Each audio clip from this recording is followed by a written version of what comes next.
বাংলাদেশে ভারতের পেঁয়াজ কূটনীতির পুনরাবৃত্তি আবার ঘটল, অর্থাৎ ওয়ানিয়ান ডিপ্লোমেসি বা পেঁয়াজ কূটনীতির পুনরাবৃত্তি গত 5-7 বছরে ভারত যেভাবে করেছে বাংলাদেশের ক্ষেত্রে, সেটির আবার পুনরাবৃত্তি ঘটালো বর্তমান সরকারের এই ইন্টারিম গভর্নমেন্টের প্রায় 1 মাসের মাথায় এসে। আবার আমি আসলে কেন ভারতের অনিয়ন ডিপ্লোমেসি বা পেঁয়াজ কূটনীতির কথা বলছি, কারণ হচ্ছে আপনারা আজকে একটা নিউজ পড়েছেন, অনেক বড় একটা নিউজটা হচ্ছে যে ভারত পেঁয়াজের উপর যেই 40% শুল্ক নির্ধারণ করেছে পেঁয়াজ রপ্তানির উপর, সেই শুল্ক প্রত্যাহার করেছে। অর্থাৎ এর মানে কি? এর মানে হচ্ছে বাংলাদেশে ভারত থেকে পেঁয়াজ আমদানি বেড়ে যাবে অনেক গুণ, এবং বাংলাদেশের বাজারে পেঁয়াজের দাম অনেক কমে যাবে। আগামী কয়েকদিনের মধ্যেই মার্কেট পরিস্থিতি খুবই স্বাভাবিক হয়ে যাবে এবং মার্কেটে পেঁয়াজের দাম অনেক কমে যাবে। আচ্ছা, তার মানে ব্যাপারটা তো খুব পজিটিভ, তাই না? যে বাংলাদেশে তো পেঁয়াজের দাম কমবে, তাহলে কনসার্নের কি আছে? কনসার্নের সাদা চোখে বা স্ট্রেট লাইনে কিছু নাই বটে, বাট আপনারা যদি ডিপ থিঙ্কিং করেন, we may find out some very crucial points from the decision they made today. So পয়েন্টগুলো আমি বলবো, আপনাদের সাথে কয়েকটি আমার খুব গবেষণাধর্মী কয়েকটি পয়েন্ট তুলে ধরবো, যেগুলো আপনাদেরকেও ভাবাবে ভারতের এই পেঁয়াজ পলিটিক্স বা পেঁয়াজ কূটনীতি বা অনিয়ন ডিপ্লোমেসি, যেটাই বলি না কেন, এটার ব্যাপারে। তার আগে বলবো, আমার ভিডিওটি শেয়ার করে দিন, চ্যানেলটি সাবস্ক্রাইব করে দিন এবং বেল আইকনটি ক্লিক করে দিন। আপনাদের সাপোর্ট পেলে আমার কাজ করার অনুপ্রেরণা বৃদ্ধি পায়। ফলে আপনাদের সাপোর্ট চাই, কমেন্ট চাই, রিয়াকশনস চাই। সো যেটা বলছিলাম, আজকে আসলে আমরা শুনেছি বিভিন্ন মিডিয়ার মাধ্যমে যে ভারত গত মে মাস থেকে বাংলাদেশে পেঁয়াজ রপ্তানির ক্ষেত্রে যেই 40% শুল্ক আরোপ করেছিল, যাতে করে বাংলাদেশে পেঁয়াজ রপ্তানি কমে বা বাংলাদেশ থেকে পেঁয়াজ আমদানি কম হয় ভারতের কাছ থেকে, সেই 40% শুল্কের বিষয়টি থেকে তারা সরে এসেছে। তারা শুল্ক 0 করে দিয়েছে, প্রত্যাহার করে নিয়েছে। আপনারা জানেন যে গত বছরের ডিসেম্বর মাসের 7 তারিখে ভারত বাংলাদেশে সহ সব জায়গাতেই পেঁয়াজ রপ্তানি বন্ধ করে দিয়েছিল। নর্মালি গত 5-7 বছর থেকে ভারত কিন্তু এই সেপ্টেম্বর অক্টোবর থেকে পেঁয়াজ রপ্তানি বন্ধ করে দেয়, বন্ধ করে বাংলাদেশে পেঁয়াজের বাজারে ডিসরাপশন ঘটায় বা বিশৃঙ্খলা তৈরি করে। আবার ওই এপ্রিল মের দিকে সেই রপ্তানি নিষেধাজ্ঞা তুলে দেয়, ফলে বাংলাদেশে পেঁয়াজের বাজার আবার পড়ে যায়। আসলে কেন এই ট্রেন্ডটা, এই সার্কেলটা কেন প্রতি বছর রিপিট হয় বা ভারত কেন প্রতি বছর রিপিট করে, আগে সেই জায়গায় আসি। তারপর আমি বলবো যে এই যে শুল্ক আজকে প্রত্যাহার করলো, এটার ইম্প্যাক্ট আসলে কি হবে। আচ্ছা, প্রথমে আসি যে কেন আসলে ভারত এই কাজটাই করে, যে প্রতি বছর সেপ্টেম্বর অক্টোবরের দিক থেকে পেঁয়াজ রপ্তানি বন্ধ করে, আবার এপ্রিল মের দিকে পেঁয়াজ রপ্তানি শুরু করে। এই উত্তর খুঁজতে হলে আপনাকে একটু গভীরে তাকাতে হবে যে বাংলাদেশে আসলে পেঁয়াজের ঘাটতি কতটুকু। বাংলাদেশে পেঁয়াজের যে চাহিদা, সেই চাহিদার তুলনায় উৎপাদন কম হয়, অর্থাৎ ঘাটতি হয় সর্বোচ্চ 5 থেকে 7 লক্ষ মেট্রিক টন। এই 5 থেকে 7 লক্ষ মেট্রিক টন বাংলাদেশের ঘাটতি হয়। এই ঘাটতিটাও আমরা শুনে থাকি যে অনেকের কাছ থেকে, এই ঘাটতিটাও অনেকাংশেই আর্টিফিশিয়াল ঘাটতি। এই ঘাটতিটা হওয়ার কথা না। যদি প্রপার ম্যানেজমেন্ট হয়, আমাদের প্রপার ম্যানেজমেন্টের অভাবে পেঁয়াজ যে পচে যায়, এই পচে যাওয়া যদি রোধ করা যায়, তাহলে এই যে 5-7 লক্ষ মেট্রিক টনের যে ঘাটতি আমাদের, সেই ঘাটতিটাও থাকে না। এবং এই বাংলাদেশের অভ্যন্তরের পেঁয়াজ পচে যাওয়ার জন্য মূলত দায়ী হচ্ছে পেঁয়াজ বাংলাদেশে পেঁয়াজ পাইকারি ব্যবসা এবং পেঁয়াজের মজুদের সাথে যারা জড়িত, অর্থাৎ কোল্ড স্টোরের যে মালিকরা প্লাস হচ্ছে মজুদদাররা। এটাকে সিন্ডিকেট আমরা সবাই জানি, বাট এই সিন্ডিকেটের এগেনস্টে গভর্নমেন্ট গত 15.5 বছরে কী করেছে আমরা আসলে ক্লিয়ারলি কেউই জানি না। কিন্তু এই 5-7 লক্ষ মেট্রিক টন পেঁয়াজের ঘাটতি পূরণ করা পসিবল ছিল পেঁয়াজের উৎপাদন আরও বাড়িয়ে। সেই উৎপাদন বাড়ানোর জন্য যিনি সবচেয়ে বেশি দায়ী, অর্থাৎ যিনি সবচেয়ে বেশি কাজ করার কথা, কৃষি সম্প্রসারণ অধিদপ্তরের মশলা গবেষণা কেন্দ্রের প্রধান বৈজ্ঞানিক কর্মকর্তা, যার উপরেই মূলত দায়িত্ব ছিল পেঁয়াজ চাষ সংক্রান্ত বিষয়গুলোর, অর্থাৎ তিনি মূলত পেঁয়াজ চাষ সংক্রান্ত বিষয়গুলো দেখেন। সেই তিনিটার নাম হচ্ছে ডক্টর শৈলেন্দ্রনাথ মজুমদার। এই ডক্টর শৈলেন্দ্রনাথ মজুমদারকে সে কেন এই 1.5 দশকের মধ্যে বাংলাদেশের এই পেঁয়াজ, ছোট্ট একটু পেঁয়াজ ঘাটতি, এইটার পূরণের জন্য যথাযথ ব্যবস্থা নেন নাই বা নিতে পারেন নাই, এই প্রশ্নের উত্তর গভীরভাবে খুঁজলে আপনারা কেঁচু খুঁড়তে সাপ পেয়ে যাবেন। আমি যাচ্ছি না ওইদিকে। আমি যদি ওইদিকে যাই এবং তার প্রকৃত চেহারাটা যদি আপনাদের সামনে তুলে ধরি, তাহলে হয়তোবা আপনারা অনেকেই আমাকে সাম্প্রদায়িক মনে করবেন, বাট আমি আসলে সেই জায়গায় যেতে চাই না। আমি ওই জায়গায় না যেয়েও সমাধানের কথা বলছি। এখানে পলিটিক্যাল আরও কিছু প্রবলেমস আছে। বাংলাদেশে পেঁয়াজ যত উৎপাদিত হয়, এই উৎপাদনের অলমোস্ট 80%ই ফসল ঘরে তোলা হয়, কৃষকের ঘরে তোলা হয় মার্চ থেকে এপ্রিল মাসে। আবার বলছি, দেখেন, বাংলাদেশে যত পেঁয়াজ উৎপাদন হয় তার শতকরা 80%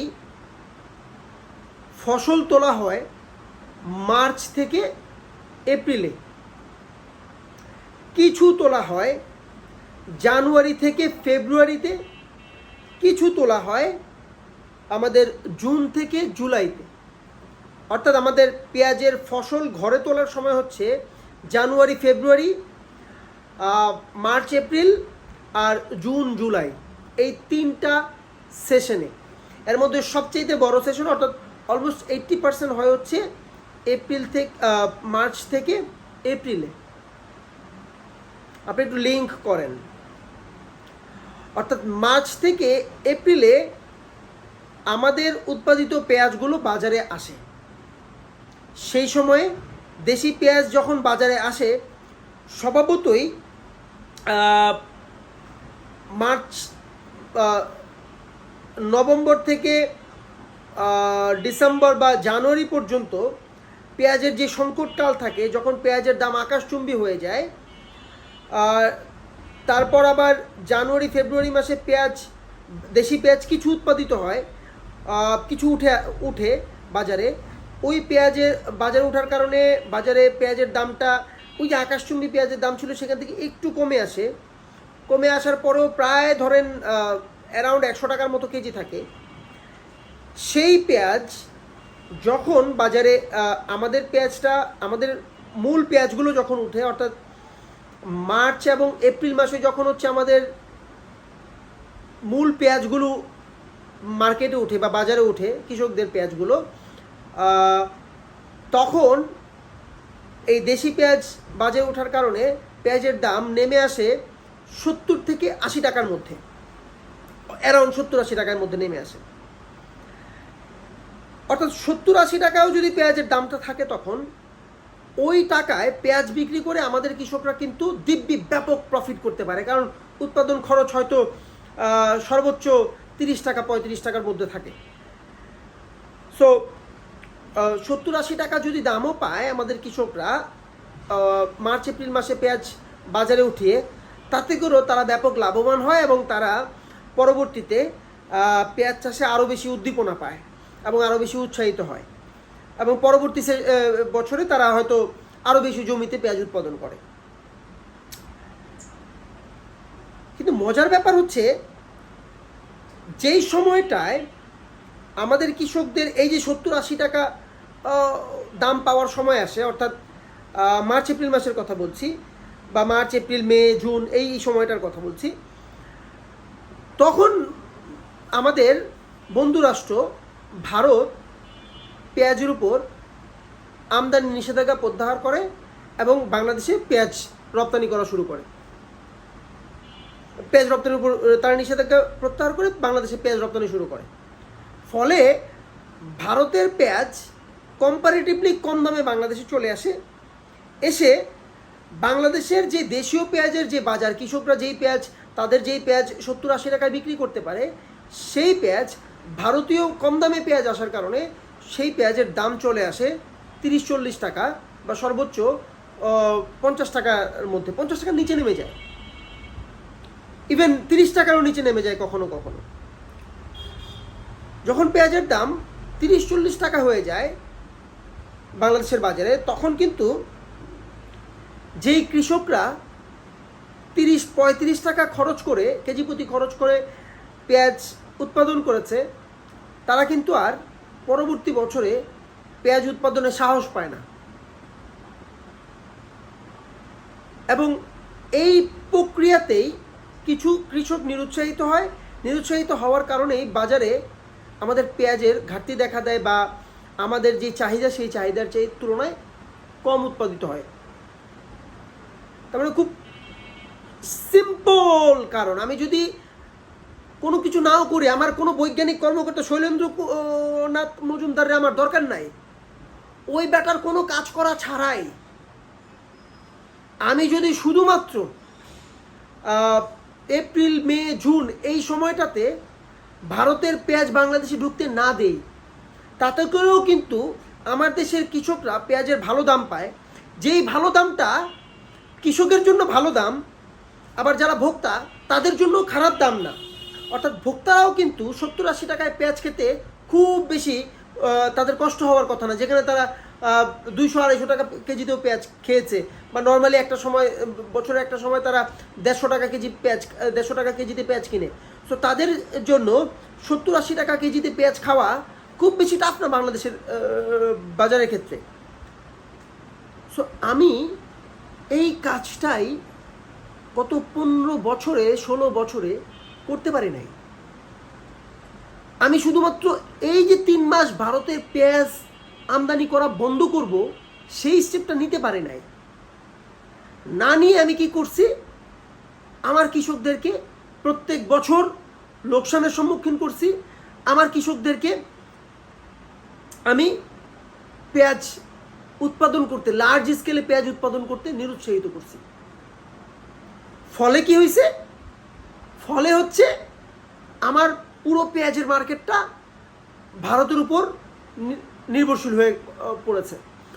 ফলে কি হয়েছে, আমার কষ্ট উপার্জিত যে বৈদেশিক মুদ্রা, সেই বৈদেশিক মুদ্রা, মানে যেখানে 2 টাকা দিয়ে যেটা কিনতে পারতাম, বা যেই পেঁয়াজ ভারতের কাছ থেকে আমি যদি বলি 20 টাকা দিয়ে কিনতে পারতাম, সেই পেঁয়াজ ভারতের কাছ থেকে আমি 30 টাকা 40 টাকা দিয়ে কিনতে হয়। ইভেন কখনো কখনো তো আমার সেটা ওদের কাছ থেকে 80 টাকা 90 টাকা 100 টাকা দিয়ে কিনতে হয়। জাস্ট এই প্রপার ম্যানেজটা, আমি ভারতের কাছ থেকে বছরের 9 মাস পেঁয়াজ আমদানি করবো, আমি ভারতের কাছ থেকে বছরের 7-8 মাস পেঁয়াজ আমদানি করব, শুধুমাত্র ওই যে এপ্রিল থেকে জুন জুলাই এই সময়টা পেঁয়াজের আমদানি বন্ধ রাখবো, বা আগস্ট পর্যন্ত, এপ্রিল থেকে আগস্ট পর্যন্ত ভারতের কাছ থেকে পেঁয়াজ আমদানি বন্ধ রাখবো।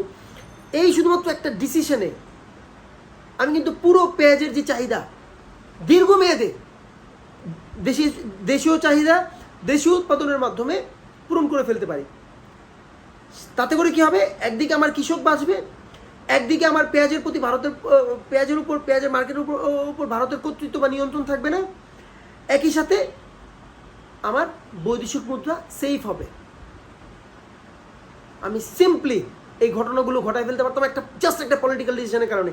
আমার ওই শৈলেন্দ্রনাথ মজুমদারের মতো বৈজ্ঞানিক কর্মকর্তার দরকার নাই, গবেষণার দরকার নাই, জাস্ট একটা পলিটিক্যাল ডিসিশন আমি নিতে পারি নাই গত 15 বছর 16 বছরে নিতে পারি নাই। বইলাই ভারত যেই সময়টা আমার দেশে কৃষকদের কাছে পেঁয়াজ থাকে না, কৃষকরা পেঁয়াজ বিক্রি করে না, অর্থাৎ স্পেসিফিকলি বললে নভেম্বর থেকে জানুয়ারি পর্যন্ত এই সময়টায় আমার পেঁয়াজের পুরো মার্কেটটা আইদার বাংলাদেশের ওই সিন্ডিকেটকারীদের মজুদদারদের সিন্ডিকেটের উপর নির্ভরশীল হয়ে পড়ে, আর ভারতের পেঁয়াজের উপর নির্ভরশীল হয়ে পড়ে। এবং শোনা যায় যে বাংলাদেশের এই পেঁয়াজের সিন্ডিকেটের সাথে ভারতের পেঁয়াজ ব্যবসায়ী এবং ভারতের সরকারেরও একটা যোগ সাজশ রয়েছে। এই উভয় পক্ষের যোগ সাজশেই মূলত এই পেঁয়াজের মার্কেটটা বছরে একটা নির্দিষ্ট সময়ে ডিসরাপ্ট করা হয়, মানে বিশৃঙ্খলা তৈরি করা হয়, তৈরি করে বাংলাদেশের জনগণের কাছ থেকে হাজার হাজার কোটি টাকা বাংলাদেশের এই লুটেরা মজুদদাররা লুট করে, আর আমাদের বন্ধু প্রতিবেশী ভারত লুট করে। সো এতদিন ধরে এই অবস্থা চলতে থাকলেও আমরা আসলে কোনো ডিসিশন নিতে পারি নাই। কিন্তু এইবার যখন গভর্নমেন্ট পড়ার পরে আমরা গত বছরও যখন ডিসেম্বরের 7 তারিখে ভারত পেঁয়াজ রপ্তানি বন্ধ করে দিল, তখন এরপর থেকে এই পর্যন্ত অনেক ব্যবসায়ী কিন্তু পেঁয়াজ আমদানির জন্য ভারতের বিকল্প অনেকগুলো দেশ বাছাই করে নিয়েছে। পাকিস্তান, মিশর, চীন, তুরস্ক সহ বেশ কয়েকটা দেশ থেকে কিন্তু আমাদের পেঁয়াজ আসতেছিল। ঠিক আছে, একটু দাম বেশি পড়ছিল, আমাদের একটু খরচ বেশি পড়ছিল, বাট ভারতের উপর একক নির্ভরশীল হয়ে থাকতে হচ্ছিল না আমাদের।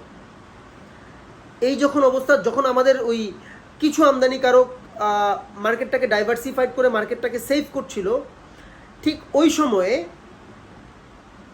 ভারত এই পেঁয়াজের বাজার আবার বিশৃঙ্খল করে দেওয়ার জন্য, বাংলাদেশের পেঁয়াজের দাম আবার ফেলে দেওয়ার জন্য তারা কিন্তু এই রপ্তানি শুল্ক প্রত্যাহার করে নিল। হয়তো আবার কয়েকদিন পরে তারা পেঁয়াজ রপ্তানি বন্ধ করে দিবে। এতে করে তারা আসলে পুরো পেঁয়াজের মার্কেটটাকে নিয়ন্ত্রণ করছে। সো এই 40% রপ্তানি শুল্ক ভারত উঠিয়ে আমাদের উপকার করছে খালি চোখে এমনটা মনে হলেও আলটিমেটলি তাদের লক্ষ্য কিন্তু সেটি নয়। আলটিমেটলি তাদের লক্ষ্য হচ্ছে বাংলাদেশের বাজারটাকে তাদের গ্রিপে রাখা, বাংলাদেশের পেঁয়াজের ব্যবসায়ীরা পেঁয়াজের আমদানিকারকরা যাতে তাদের প্রতি নির্ভরশীল থাকে, তাদের ব্যবসায়ীদের সাথে বাংলাদেশের ব্যবসায়ীদের যাতে হচ্ছে যেই চুক্তি, সেই চুক্তি যাতে অব্যাহত থাকে এবং তাদের মার্কেটটাও যাতে ঠিক থাকে এবং তাদের পেঁয়াজগুলোও যাতে পচে না যায়। মূলত তাদের মূল উদ্দেশ্যই হচ্ছে এটা, বাংলাদেশকে কোনোভাবে উপকৃত করা বা বাংলাদেশের মার্কেটের পেঁয়াজের দাম কমানো বা মানুষের উপকার করা। ব্যাপারটা কিন্তু আদতেই তেমন না। এটা আমার আন্ডারস্ট্যান্ডিং, আমার স্টাডি এটাই অন্তত বলছে। What do you think about this জানতে চাই। কমেন্ট বক্সে মতামত করবেন, ভিডিওটি শেয়ার দিয়ে দিবেন এবং অনুরোধ করছি আমাকে উৎসাহিত করার জন্য আমার পেজটি ফলো করে আমার ইউটিউবের চ্যানেলটি সাবস্ক্রাইব করে দেবেন। সবাইকে ধন্যবাদ। আসসালামু আলাইকুম।